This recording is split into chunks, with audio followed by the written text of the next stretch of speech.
Sabi nga naman ni Andy, noong pa decided na kami na punta rito.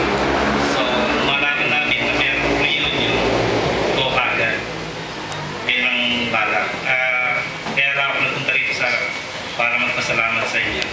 I really enjoyed my stay over here. Well exercise ang aking facial muscles. From start to finish, lagi ako nakangiti. And pati sa aking ex-girlfriend, thank you for supporting me.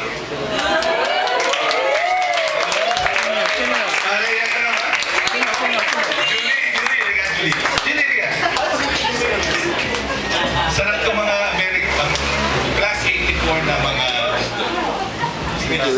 nasa Amerika. Doon nagpa-practice. Gusto ko lang magpasalamat, no? June and I decided to come to the reunion 2 years ago pa.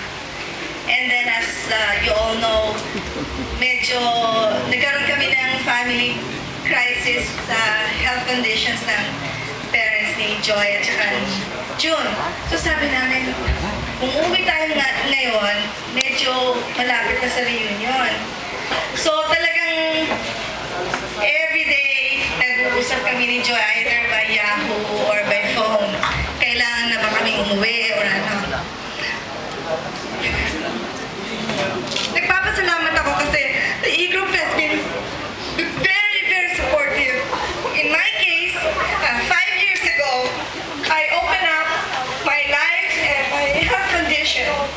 And through your prayers and people I don't even thought when I was in medical school, they wrote straight to my email praying for me and asking their prayer groups, their friends and family to pray for me and my family.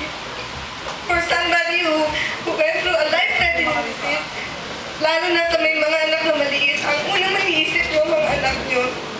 But I gained strength from all of you. And then it was again tested last year with my parents-in-law na naging magulang ko na rin because I grew up with I lost my father when I was 6 years old. So talagang si daddy ang pinaka-daddy ko and si mommy talaga best daddy kami. So again, you all responded to our call for